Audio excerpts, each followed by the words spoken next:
Thank you, Dr. Rosenblum. That was a challenging reminder of why we need to persevere. And folks, let's show our love and our peaceful demonstration here today.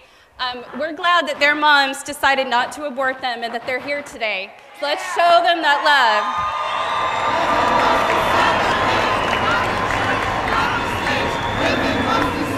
Let's let them do their thing. It's my honor now to introduce Archbishop John Vlazny.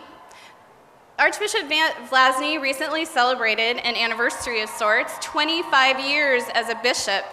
And it was surprising to me, because it seems like the time has gone very quickly, that he has been here in our Archdiocese of Portland for 11 years. It's an honor to have you here this morning, and I keep on saying this morning, it's cold, it should be morning, right? This afternoon. Thank you, Archbishop.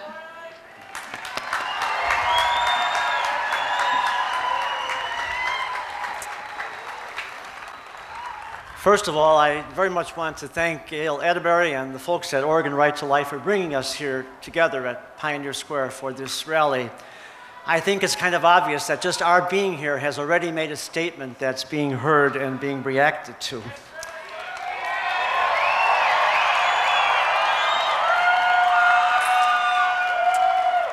We know that it was 36 years ago this coming Thursday, January 22nd, 1973, when I was still teaching high school, that the Supreme Court of this land, in its Roe v. Wade decision, legitimized abortion on demand in this, our own native land. And as we know, since then, 50 million babies have been lost to abortion.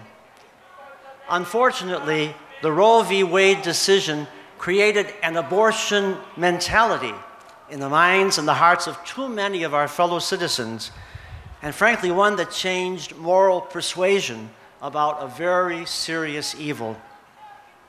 As many of you know, I am the pastor of the Catholic people here in Western Oregon, and we Catholics are pro-life because our Christian tradition is pro-life.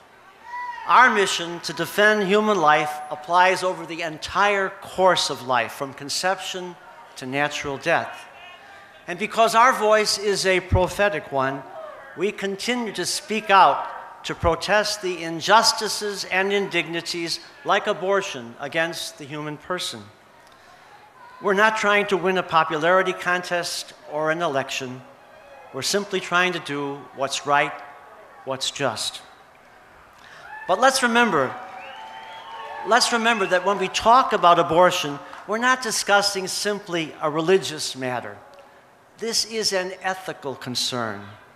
Stealing, lying, and doing physical harm to others are also wrong, not simply because they're violations of anybody's faith or religion, but because they contradict human reason. The fact that human life begins at conception is a scientific conclusion, not a religious one.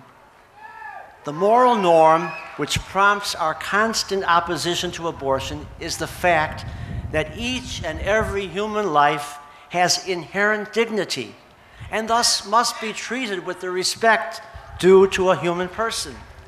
And so the claim that some human lives don't deserve respect or shouldn't be treated as persons is to deny the very idea of inherent rights. Now, we all know that pro-abortion groups took considerable comfort in the results of our recent elections. And they've already sent a comprehensive 55-page booklet of their agenda to the incoming administration in Washington, D.C. But this agenda, which includes publicly funded abortions, passage of the so-called Freedom of Choice Act, plus attacking the Hyde Amendment and other long-standing pro-life provisions in appropriate bills, simply won't sell in the general public.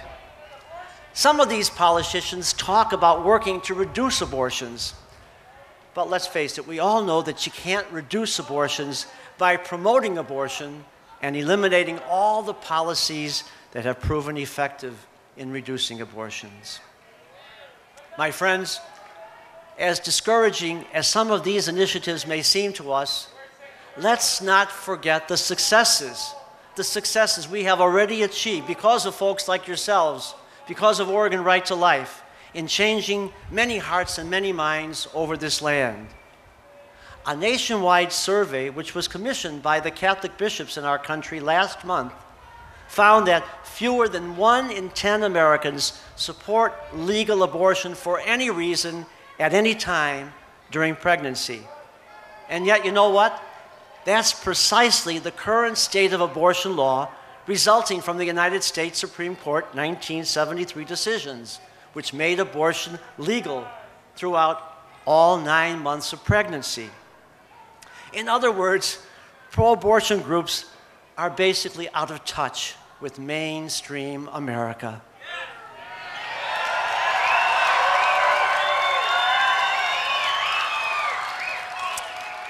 Now, because abortion advocates think that this is their moment for expanding the so-called right to abortion, it's more important than ever that you and I let our minds be known to all our legislators concerning our opposition to measures like that Freedom of Choice Act. That act, my friends, poses a very serious threat to human life. It would eliminate regulations that protect women from unsafe abortion clinics. It would force taxpayers like you and me to fund abortions. It would require all states to allow so-called partial birth and other late-term abortions.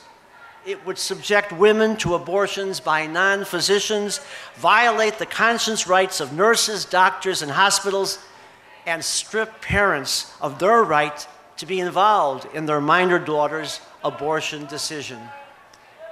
My friends, the loss of 50 million babies over these past 36 years is tragedy enough. But if passed into law, the Freedom of Choice Act would surely raise the current level of 1.2 million abortions a year higher than ever. Many social issues are important nowadays, lots of them.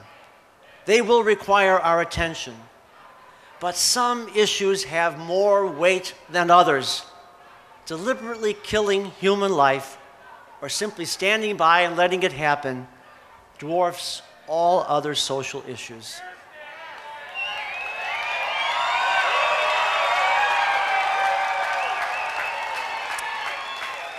My friends, as this 36th anniversary of Roe v. Wade approaches, we find that our voice is needed now more than ever. We must publicly express our rejection of that abortion extremism of legislation like FOCA. We must work tirelessly to overturn an evil and unjust law which effectively denies the humanity of unborn children and, sad to say, allows them to be torn from limb to limb. God bless us all. God bless America.